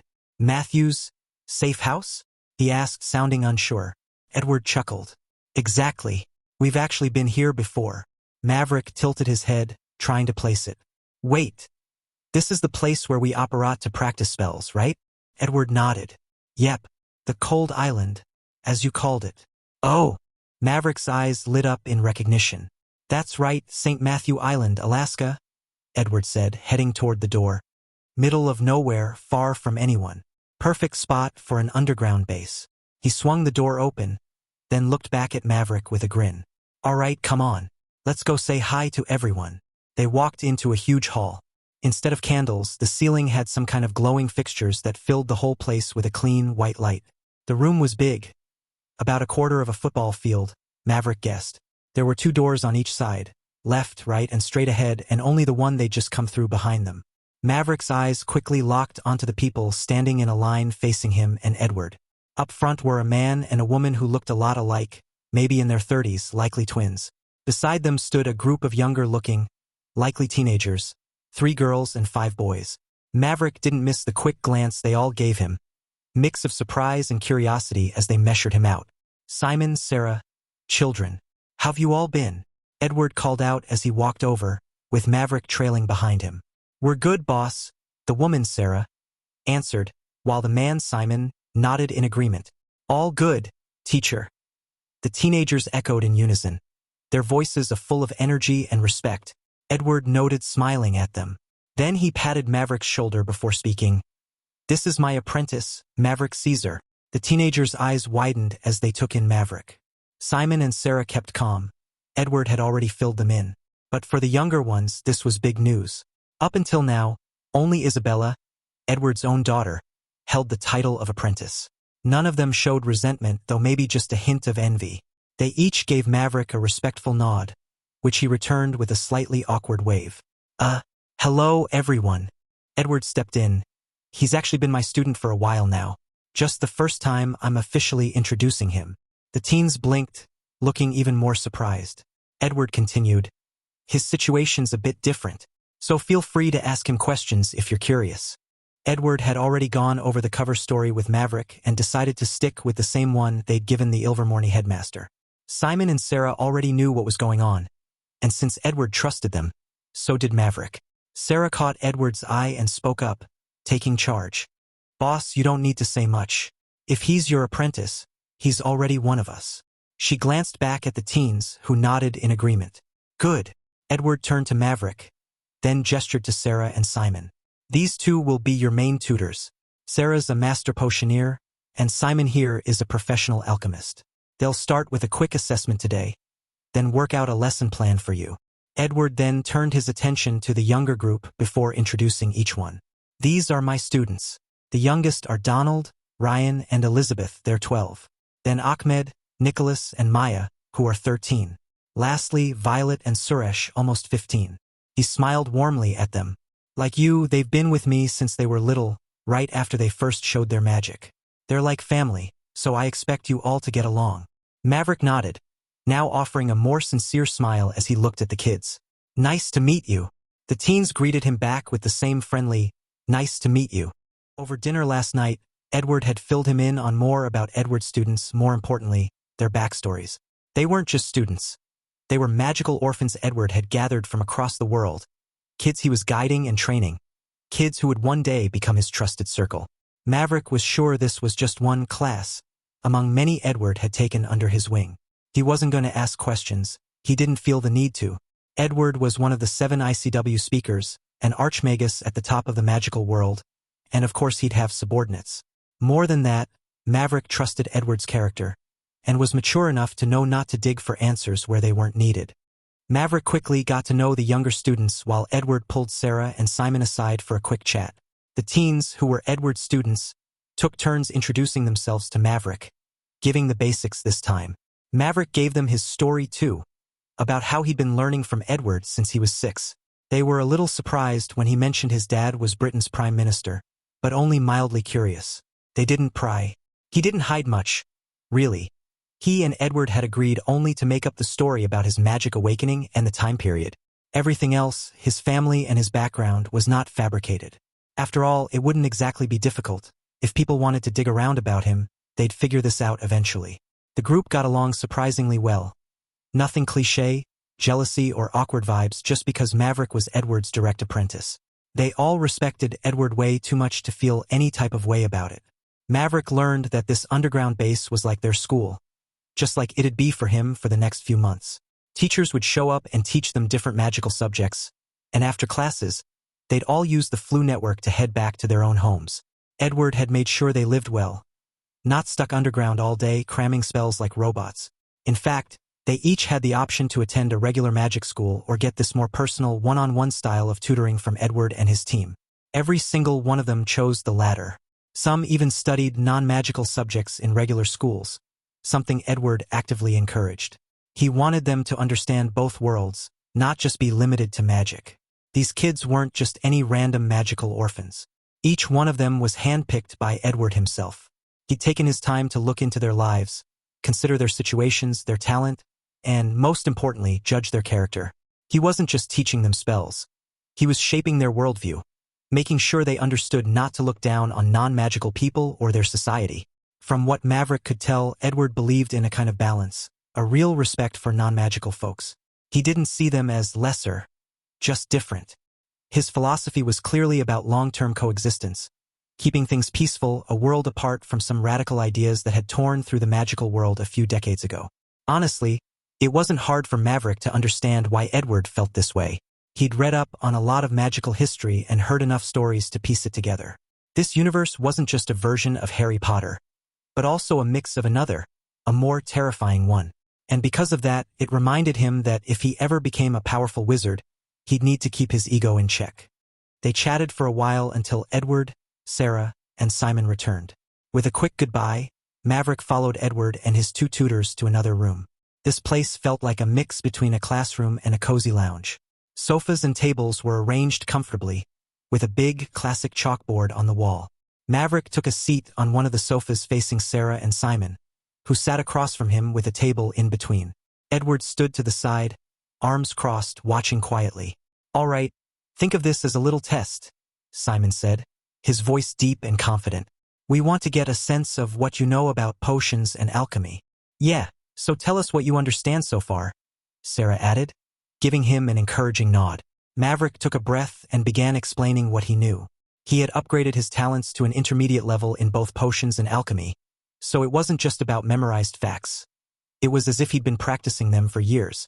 Like with swimming, before the upgrade, he hadn't known a thing, but afterward, it felt as natural as if he'd been doing it forever. He had the knowledge and the muscle memory. At this level, his knowledge was about on par with a Hogwarts 7th-year student. He could have pushed the two talents even further, but he had held off on upgrading to an advanced level. Part of him wanted to build that understanding on his own, to reach a point where the system would recognize his actual progress, not just let him cheat. Because as much as he saw the system as a cheat code, he didn't want it to undermine his confidence. Relying solely on it made him feel like he was nothing without it. He wanted to prove to himself more than anyone that he could get stronger without always leaning on it. But that didn't mean he'd ignore the system. Oh, not at all. He was going to milk every bit of advantage it gave him. If there was a shortcut, he'd take it. He wasn't too proud for that. But he also wanted to feel like he had some say in his own story, you know? On one hand, he felt like the system was his security blanket. Without it, he'd just be fumbling around. But on the other hand, he was tired of feeling like the system was doing all the heavy lifting. He wanted a little pride, a little proof that he wasn't just a guy getting bailed out by some mighty cosmic cheat. After listening to Maverick's explanation, Sarah and Simon exchanged glances, their eyes wide with surprise. They had been under the impression that Maverick only read the books but had no hands-on experience whatsoever. Even Edward looked taken aback. None of them quite knew what to think, but one thing was clear. Maverick wasn't just a genius, he was something else entirely. Maverick felt a wave of embarrassment, a bit of nerves too, as his tutors, both looking at him like he was some kind of alien. Their eyes were practically burning holes through him. If he didn't know Edward and trust that these two were his people, he might have thought they were about to probe him with legilimens. "Your understanding is, remarkable," Sarah finally said, hesitating as if searching for the right word. Maverick felt a flicker of anxiety, wondering if he might have gone too far. But he quickly brushed the thought aside. He wanted them to see exactly how much he understood. It was essential for them to grasp his level. Only then could they tailor his learning plan to help him make real progress over the next few months. Thankfully, his uncle broke the tension with a big laugh. "Ha! Didn't I tell you? The kid's something else." Sarah and Simon let out a sigh of surrender. "All right, we'll start putting together your lessons and kick things off tomorrow," Sarah said, pausing before adding, "Honestly, with just a bit of hands-on experience, I think you could handle your newts already. But since the boss wants us to work with you for 4 months, we'll make sure you're prepared for the top scores." Maverick nodded politely, though he didn't plan on scoring the very highest. Just enough to show he had some skill in both subjects. Showing off too much would only draw more eyes, and he wasn't interested in that. Good, Edward said approvingly. I'll take him back, and we'll see you both tomorrow. Thank you, teachers. Maverick gave them a respectful bow. You're welcome, kid, they replied together with warm smiles. It had taken Maverick over 2 hours to go through everything, and now it was nearly noon. Edward led him outside, and Maverick noticed the hall was empty. Seeing his puzzled look, Edward explained, the other kids are off with their teachers in the base rooms. The hall's really just for gatherings. I see, Maverick said, nodding. All right, let's head home. We'll grab some lunch. Then you'll have a lesson with me this afternoon. Maverick nodded, a spark of excitement in his eyes. This was the part he'd been looking forward to most. Garling residence. With a burst of green flames, Maverick and Edward stepped out of the fireplace and into Edward's home. They made their way to the living room, where the rich aroma of freshly cooked food filled the air. Sylvia had clearly been busy in the kitchen. Edward, Maverick, you're back. Sylvia's melodic voice floated in from the dining room. They both walked in and found a table laid with an impressive balanced spread. It was clear she'd gone all out again. Edward grinned, walked over to give his wife a quick hug, then gestured for Maverick to sit. Thanks, honey, but don't wear yourself out. You know you can always call Nancy and her family if you need a hand, he said, pulling out a chair for her. Sylvia chuckled, brushing it off with a smile. It's no big deal, really, I asked. Well, actually, I had to order the little guys to take the week off as a break. She laughed softly before continuing. Anyway, I'm off work this week, so this keeps me busy. It's better than just sitting around all day, she added, settling in next to him. Maverick watched the couple with a shy smile, feeling a bit like he was intruding on a private moment. All right, Maverick, dig in, Sylvia said, smiling at him. I spoke to Ariel this morning, and she mentioned how much you love carbonara. She gestured to the dish, and Maverick's eyes lit up. Thank you, Aunt Sylvie, he said, grinning wide. Lunch was full of laughter and easy conversation as Sylvia asked about their day. When they were done, Edward suggested Maverick get some rest before training later that afternoon. So that's exactly what he did. He headed to his room, rested by doing some light reading for an hour before taking a long, refreshing shower. He then checked out the gear Edward had given him. At first glance, it looked like regular sportswear. Long-sleeved black shirt, black pants, and sleek sneakers. But Maverick knew better. Faint runes carved into the fabric hinted at the enchantments woven into each piece. The moment he slipped them on, the outfit adjusted itself to fit him perfectly. No tugging, no adjusting, just pure magic. Comfortable and light, it felt like a second skin. Grinning to himself, he made his way down to the basement and found Edward already waiting for him. Garling residence, basement training ground. I know that look, seen it before. But before we dive into the art of dueling, I want to ask a few things. In the center of the training ground, Edward and Maverick stood facing each other, a few feet apart. Maverick's excitement was obvious. This was his first time getting actual hands-on practice in magic, and with a master teacher no less. He nodded, signaling he was all ears. So, tell me, Edward began, what do you think you're lacking the most right now? Experience, Maverick replied, a little unsure. Exactly. From last week's test, I noticed that while your grasp of spells is impressive, your execution's still clumsy. Amateurish, even. Maverick took the critique with a nod, appreciating Edward's honesty. Yes, I know I need to work on it. Good. So before we jump into combat training, let's start with the basics. Movement. Movement? Maverick asked, a little confused. Yes, when you're in a duel, you're not just standing around waving a wand. You're moving, dodging, positioning yourself, looking for openings. That's what we call movement. And for that, you need agility, strength. Your mana, he said, putting extra weight on the word. It doesn't just help with spells. It affects your body directly, which is why wizards are a lot stronger than regular humans. Edward paused, studying Maverick's expression, and continued.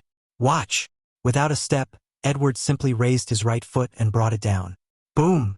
His foot hit the ground, creating a small crater and making the floor tremble. Maverick was so startled that he nearly lost his balance. Judging by Edward's casual stance, Maverick was sure he hadn't used his full power. Edward smirked at Maverick's astonished look. Don't be so surprised. I am a king. Archmagus, for you. There are only 7 of us at this level alive today. Our physical strength alone is beyond that famous Muggle war hero from World War II. You mean? Maverick stammered, already knowing the answer. He thought back to both his past life and this one. Exactly. Now, that's the benefit of having powerful mana. Marquee-level wizards are also incredibly strong, though not quite to the same degree. Even beginner mages like you have an edge over regular people. He hesitated, then added, we are superior, or at least have the potential to be far superior. He took a step back, arms crossed, his eyes intense. That's why you need to learn how to use that strength, and these movement exercises I'm about to show you will teach you exactly that. Maverick nodded, focused, absorbing every word. I've got your training schedule done. A different focus each day, and we'll just keep cycling through. One day for spellcasting, mostly working on technique to cast more efficiently. We'll get into chantless and wandless casting too, and I'll throw in the spells I created myself. Then physical work. Basically, every other day will be heavy on the physical side, and I mean intense. This way, for the first 2 months, we focus hard on building your movements and strength.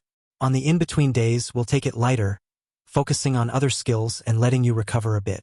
Edward watched Maverick's face, then nodded approvingly when he saw nothing but determination. Each night, you'll take our family's rejuvenation potion. Helps with the fatigue, muscle repair, all that. Now, it's not some miracle brew, but it'll keep you going those first few months. Eventually, your body will adapt, and the effects won't be as strong, but we'll make the most of it while it lasts. We'll also dedicate a day to mana control. Edward gave him a look that practically screamed, freak of nature. You've got a ridiculously high level of mastery when it comes to mana perception and control. Honestly, you're still just a beginner magus, and it blows my mind every time I think about it. Maverick chuckled nervously, scratching his head. Edward let out a sigh and continued, all right anyway. I'll be teaching you how to use mana since you have it under control, both directly and strategically. So to round it up, we'll do about 4 hours a day practical training, and then an hour at night in my study for history, politics, etiquette, all the boring stuff. Maverick nodded, taking a moment soaking it all in. If it feels like too much, you can say it, Edward said, seeing Maverick's silence. No, teacher. I just wanted to know, how long do you think our training period will be? Maverick asked after considering his thoughts. Edward rubbed his chin, deep in thought. With your talent, I'd say about 6 months. Maybe even less. After that, you should be able to keep going without my direct supervision. Maverick nodded, taking a moment to think. His plan was to travel the world after his newts, but he wouldn't mind postponing it if his teacher wanted him to continue training, even if it took another year. He wasn't selfish. He truly appreciated Edward's commitment to helping him. Anyways, knowing he could finally wrap this up by the end of the year made him feel a whole lot better. His eyes then sharpened, and with a solemn tone he said, Thank you, teacher. You have my word. If you, Aunt Sylvie, or Bella ever need anything from me, I'll be there. No questions asked. Edward blinked, taken aback by Maverick's sudden seriousness. Then, without warning, he burst into laughter. Ha ha ha. Who do you think I am, kid? I'm Edward Garling. You're 100 years too early to be taking care of me. But despite the joke, Edward truly appreciated Maverick's sincerity. After all, it wasn't just his friendship with Maverick's father that led the Archmagus to take him on as an apprentice. It wasn't just charity that drove him to teach orphans magic, either. Sure, he had a kind heart, but he was also no fool. He knew when to lend a hand and when to expect a little something back in return. Maverick didn't bother to challenge his teacher's pride. He didn't bother to retort. Instead, he just flashed a big grin. It was a silent understanding between them. Both knew exactly what they meant. Right enough with the talking, Edward spoke, fisting his hands. Let's get started. And that day, for the first time in both of his lives, Maverick truly found out what it meant to be pushed to his limits. The Archmagus showed no pity, grinding the entire training protocol he had crafted onto Maverick with absolutely no mercy.